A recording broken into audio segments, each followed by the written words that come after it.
ছাত্রদের হাত থেকে কলম কেড়ে নেওয়া হয়েছিল, অস্ত্র তুলে দেওয়া হয়েছিল।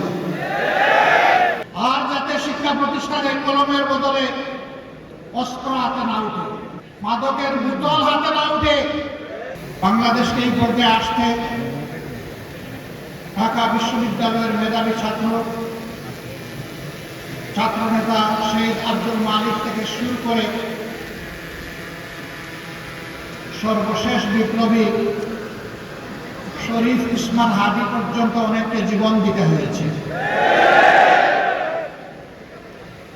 যুগে যুগে দেশের জন্য, দিনের জন্য লড়াই করে যারা জীবন দিয়েছেন, দেশে কিংবা প্রবাসে যেখানেই হোক, মহান রবের দরবারে দোয়া করি আল্লাহ তাদেরকে মর্যাদাবান শহীদ হিসাবে কবুল করুন। আমরা তাদের জীবন এবং রক্তের কাছে ঋণী। তাদের সাথে আরো যারা লড়াই করে আহত এবং পঙ্গুত্ব বরণ করেছেন, আমরা তাদের প্রতি গভীর শ্রদ্ধা নিবেদন করছি। সুপ্রিয় ছাত্র সমাজ, বাংলাদেশ ইসলামী ছাত্র শিবির আজ শুধু একটি সাধারণ ছাত্র সংগঠন নয়,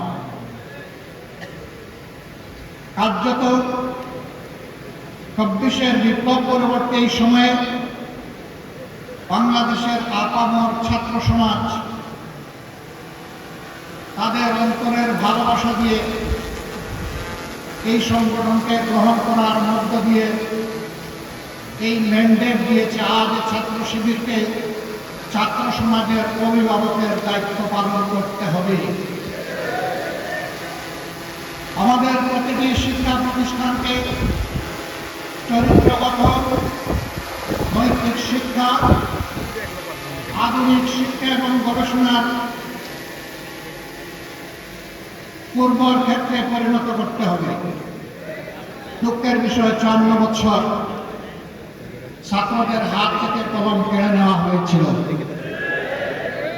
কমলমতি ছাত্রদেরকে বিভ্রান্ত করে তাদের হাতে অস্ত্র তুলে দেওয়া হয়েছিল। শিক্ষা প্রতিষ্ঠানগুলো মিনি ক্যান্টনমেন্টে পরিণত হয়েছিল। আমাদের মেয়েদের ইজ্জতের কোনো গ্যারান্টি ছিল না, ছাত্রদের জীবনের কোনো গ্যারান্টি ছিল না, তাদের ক্যারিয়ারের কোনো গ্যারান্টি ছিল না। তাদেরকে এই সমস্ত শিক্ষা প্রতিষ্ঠানে পাঠিয়ে মা বাবা সবসময় উদ্বেগ উৎকণ্ঠায় থাকতেন। সেই কালো অধ্যায় আজকে বিদায় নিতে শুরু করেছে, কিন্তু কালো ছায়া এখনো জাতির উপর থেকে যায়নি। এই কালো ছায়াকে খতম করা পর্যন্ত আমাদের লড়াই, ছাত্র শিবিরের লড়াই অব্যাহত রাখতে হবে। আর যাতে শিক্ষা প্রতিষ্ঠানে কলমের বদলে অস্ত্র হাতে না উঠে, মাদকের বোতল হাতে না উঠে, মেয়েদের নিয়ে কোনো ধরনের বাড়াবাড়ি করা না হয়, আমাদের মায়েরা মেয়েরা শান্তি এবং নিরাপত্তার সাথে তারা যাতে লেখাপড়া করতে পারে, প্রতিটি ছাত্র যাতে তার মেধা বিকাশের জন্য উৎসাহ নিয়ে ঝাঁপিয়ে পড়তে পারে, সেই পরিবেশ সৃষ্টি করার প্রধান দায়িত্ব আজকে ইসলামী ছাত্র শিবিরের উপর অর্পিত হয়েছে।